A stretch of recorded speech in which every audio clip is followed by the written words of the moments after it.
Good morning, I'm Eric Spillman in for Frank Buckley. A local high school has canceled classes today. Another one stepping up security due to threats. Details just ahead. Good morning, everyone. I'm Erin Myers, and downtown today is the California primary. I'll tell you how you can still vote, and we'll talk about some of the key races. That's coming up. Hi, everyone. I'm Lou Parker in this morning for Jessica Holmes. The CDC elevating its alert level about monkeypox after more cases were confirmed here in the United States. We've got details ahead. Good morning. I'm Sam Rubin, new here at 10 o'clock. The local area, Los Angeles Emmy nominations handed out. A banner day for David Ono, but he's not the only one. We'll talk all about that in live conversation. I'm real interested in this. Brian Dunkelman is back. The name, also an adjective.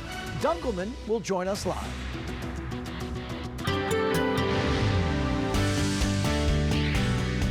Just about 10 o'clock, and skies are really starting to clear out quickly now, especially downtown and also here in the Hollywood area, and that's when the temperatures will start to warm up, and they're going to warm up all the way through the week. 73 coastal, 78 today downtown, San Fernando Valley 92 degrees, 99 in the high desert, Inland Empire 94, Orange County inland up to 83 degrees. Eric, back to you. Mark, thank you. The California primary is today. Voters go to the polls to decide several races, including L.A. mayor. KTLA's Erin Myers is live in downtown Los Angeles. Good morning, Erin.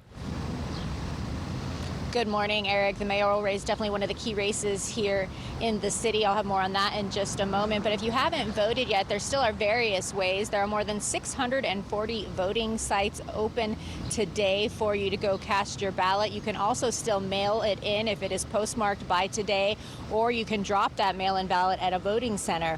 At the state and federal level, the top two candidates, regardless of their party, will face off in the general election in November. And at the city and county level, the top two also move on unless one candidate gets more than 50% of the vote. As of now, officials are saying voter turnout has been low. Statewide, it's at about 15%, according to the LA Times, and at about 13% of registered voters here in Los Angeles have voted. We spoke to one man who said he already did cast his vote. I did vote, and I think it is super important. I think our democracy is pretty much the main subject here, and I think having everyone vote would help the cause. As for some of the key races here in Los Angeles, in the county and city, they are mayor, city attorney, city controller, the sheriff, odd number city council districts, and 2 county supervisors. When it comes to the mayor, right now the frontrunners are Representative Karen Bass and developer Rick Caruso. A recent poll shows Bass with a slight lead as of now, and city council member Kevin De Leon trailing both. All have been on the campaign trail in the recent days. That our city is in a crisis. We're at a crossroads, and we have to decide whether or not we want to move the city toward the future. I don't want to see us go back in the past. Koreatown is a big part of our economic vitality for the city of Los Angeles. Bass has various events scheduled today, including one at her campaign headquarters. She will then be casting her vote at noon and having an election night party. Rick Caruso will also be holding an event tonight, and Kevin De Leon has multiple stops as well. And when it comes to voting for mayor, a new UC Berkeley Institute of Governmental Studies and Los Angeles Times poll shows these are some of the most important issues among likely voters. Those include homelessness, crime and public safety, the 2 top ones, housing affordability, education and schools, and jobs and the economy. Now back here live, if you haven't voted yet, there still is plenty of time. The voting sites will be open until 8 o'clock tonight. And if you are looking for one near you, you can go to lavote.gov. Reporting live here in downtown, I'm Erin Myers, KTLA 5 News. Erin, thank you. Also this morning, there's extra security at Jordan High School in Long Beach this morning after a threat was posted online. KTLA 5's Alina Bovian is there live with all the details. Alina. Lou, good morning. Well, I can tell you that security has been stepped up here on campus, but students telling us this is a very nerve-wracking situation. We've even covered several of these schools' threat stories in the last few weeks, so really it's becoming a very unfortunate trend. Now take a look behind me here. This is Jordan High School in Long Beach. According to Long Beach Police, they say they got the notification yesterday. A student at this school posted on his or her social media account that they wanted to blow up the auditorium. This was a bomb threat. Now, thankfully, after searching the school, police say they didn't find anything. Canines were out here. They sniffed the auditorium. They basically looked throughout the entire campus, but nothing was found. So essentially, this was possibly a false alarm. We don't know anything about this student. School officials have not yet released any information, but it's possible this person could face criminal charges. And as for students out here, they're telling us today they're just very on edge. To be honest, it shouldn't really faze us, but at the same time, it's like, very dumb. So like, honestly, like these people just gotta like really watch out what they say on social media, because like it was just gonna backfire on you. You're not finna do that, That's dumb. It's gonna make other people scared,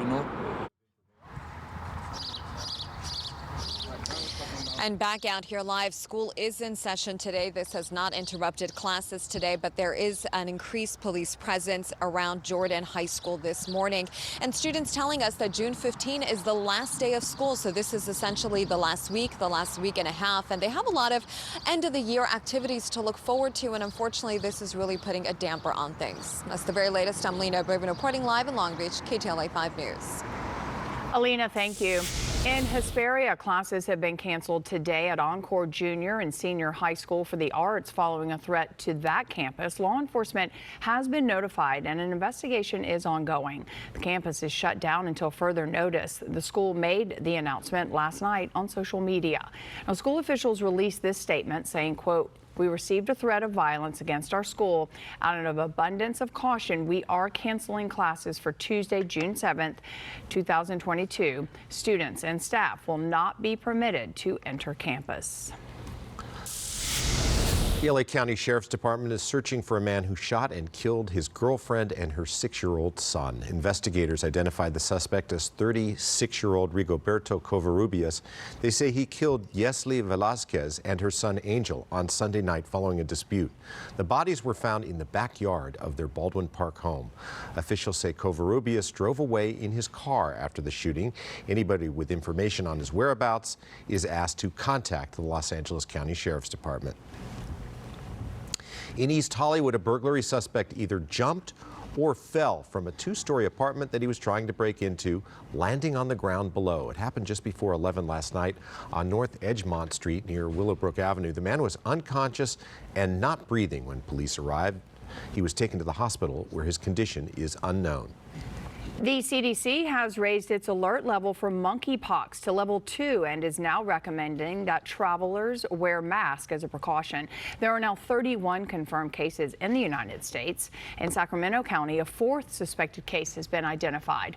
Public health officials say all of the cases are linked to one person who had recently traveled to Europe. The 4th person was identified last week, but the CDC still needs to confirm the diagnosis. All 4 patients have mild illnesses and they are in isolation. 10:07, Marquish, what is happening with the weather? The weather's going to be heating up. Skies are clearing out quickly, and it's going to be hot. So don't be fooled by the clouds. No. You know, it's actually not. Yeah, when I went out for this segment, now. it was nice, but it is hazy. It is hazy, but that's changing very quickly. It's 10 o'clock. Last week when we had more comfortable temperatures, the skies wouldn't clear out till about 11:30, 12. Yeah. So but at the beach it's still overcast. Yeah, at the beach it's still overcast. Temperature's not going to be really warming up that much at the beaches, but here or anywhere from the coastal areas, you could expect those numbers to be really starting to pop over the next few days as we enter a heat wave for this time of the year. Right now it's 69. It's actually 2 degrees cooler in downtown Los Angeles than we were yesterday. At this time, winds light west 3 miles per hour. Yesterday, our high